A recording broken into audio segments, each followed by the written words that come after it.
Hey guys, Fat Man's back. I'm going to go through setting up the press. I'm still set up right now for expanding, but I'm going to go through some setup for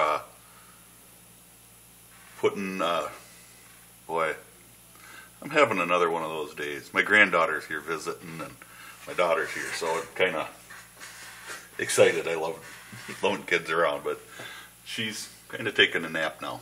So I'm going to go through the changeover to set up for bullet seating and crimping, since I do that in the same stage with these dies. So the first thing I'm going to do is I'm going to take out the powder through expanding die, which if I had the other powder measure that Lee makes, it would sit right in here, and it'd screw in, it'd screw in the top, and I could flare the cases and charge them at the same time. But the way I do things, I prime at the same on my downstroke from, so it probably wouldn't work out too well. This is a bullet seating die, and it's probably set up for me, but I'm going to take all the adjustments out. So everything's out of whack now. The first thing I want to do is I want to set my bullet depth. So we'll screw it in. And once I got my depth set, then I can change it and set my crimp, and then reset my bullet depth because I've already got it set. You want to set your bullet depth before you crimp, and then go along and crimp. I have done it in two different stages, where I've set my bullet and then I've gone back and re-crimped everything, which is what I do with 40 and 9mm, but just because they tend to work a little better with a taper crimp for me. Of course, a piece, I guess. I just put a really light roll crimp on these, and it uses the same die to do the roll crimp. So I'm going to take all my primer stuff off, set all that to the side. I don't need the primer arm in there for this. And then this is one of the cases. This doesn't have a primer in it. I always like to, when I start a new load, I'll make a dummy round. So there's no primer in this, no powder, no nothing is going to go in here.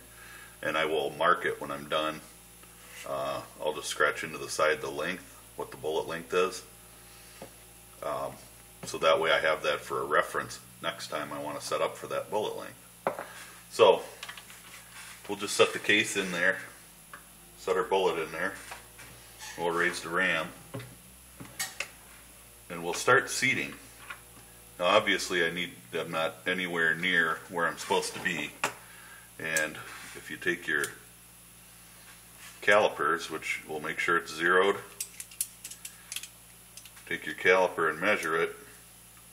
I'm at 1.431 inches. And we go back to our notes that we took. And I'm going to start here, which is also the same, like I said, with your reloading dies, you get these instructions have some load data on them, and this is from Lee. I'm using their bullets, their Tumble-Lube bullets. So if I go through here, 230 grain lead bullet, and I go through the powders and I look for unique, since we've decided that's what we're going to use, and it gives me 5.1 to 5.8 grains. Now I have some 200 grain lead bullets too, and I don't want to change any more than I have to. 200 grain lead is over here, and that gives me 4.8 to 5.4. So I think what I'm going to do is I'm going to set up for 5.2 grains. The 200 grainers that I got are just for testing. So I'm going to set it up for 5.2 grains. When I get that far, I'll probably do a little separate video on that, and maybe I'll attach it to this, setting up your scale, your powder measure, and all that. So right now, we're obviously a long ways from it, so I'm just going to give that about half a turn down, and we'll run it up again. The adjustment is pretty fine on here, so you can get just a little bit. So that half a turn got us down to, you want to make sure you're on the tip of the bullet, 1.39. So it didn't really move a lot. We'll go another half a turn because we are going down too. I forgot to look at the overall length on this.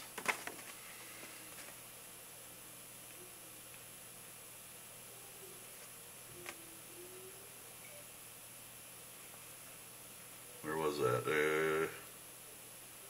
Unique, and it's at a 1.270. So we're going to set for 1.270, and this is just an inexpensive caliper, vernier caliper that I think I got at Cabela's for, oh gosh, I probably paid $19 for it. I have a nice expensive set upstairs, but I keep those up there. 1.369, and we're just going to kind of sneak up on that 1.270. 1.360.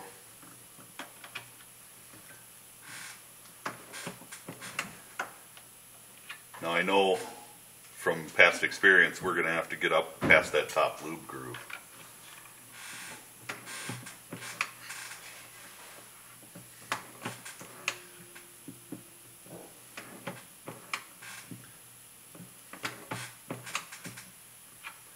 Alright, now we're right at that top groove.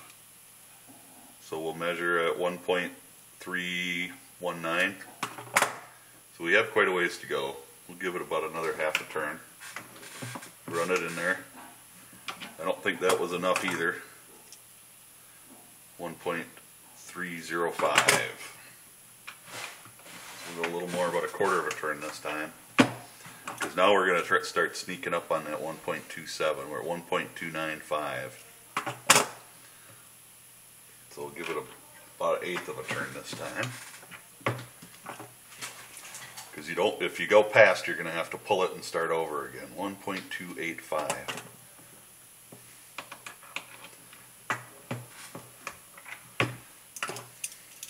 Or you keep it at a shorter. Nope, that didn't change this.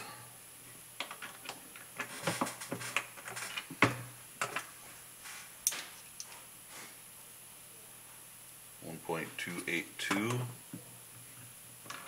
Give it a little more. 1.2775. So we're just going to nudge it a little bit. We're not going very far, maybe an eighth of a turn. 1.274. We'll go about another eighth. We're just sneaking up on the length that we're looking for here. 1.270. So I'm right where I want to be. I will, right now, I will take my Sharpie and mark it 1.270. And obviously I don't keep a lot of different bullets on hand. So I know this is a 230 grain round nose because I don't have any other round nose bullets for the 45. So now that that's set, now we're going to go back and set our taper crimp. So I'm going to, or our, roll crimp. So I'm going to back my seating stem out a long ways, as far as I can right now. Because the crimp is done with the body of the die. So I'm going to run it up, and I'm going to turn the body till it hits the case. Just till it touches it. Holding my ram. I'm just touching the case now. Can't turn it any further. And we'll look at it, and what I'm looking for is the die will just kind of leave a mark around the rim. I just want to kiss it. I just want enough to close that flare. So we'll give about a little bit of a, I don't know, eighth of quarter turn maybe. Run it up. Go just a hair more. And that of course isn't going to show up on camera, but you can see that it'll leave a mark, I guess, kind of a clear spot on the case where it's just kissing it. So I want just a little bit more, and you can feel it when you run your ram up. That it hit it, and you can feel it put that little crimp in there. And there we go. That is just perfect. It's just enough to take the flare out, and that should be a perfect bullet. So I'm going to hold it, and I'm going to run my nut down and get it on there finger tight, as tight as I can, finger tight. Run it in there again just to make sure I can still feel it hitting. And it is. Double check my zero. This thing doesn't stay zeroed real well, so I check my zero all the time. We're still on, so let's check our length again. Make sure that didn't change. 1.270. So our die body is set where we want it. Now we're going to run the ram up, and we're just going to run our seating die or seating stem down till it touches that case again. And that should put us at 1.270. Now the first couple of rounds after I charge them and go to seat the bullet are gonna, I will check them again, check the overall length again, just to make sure that I got it right. So we're going to do that. I'm going to change the camera angle and try to go over some of the powder measures. So if I decide to make this into 2 videos, I will say be safe and God bless.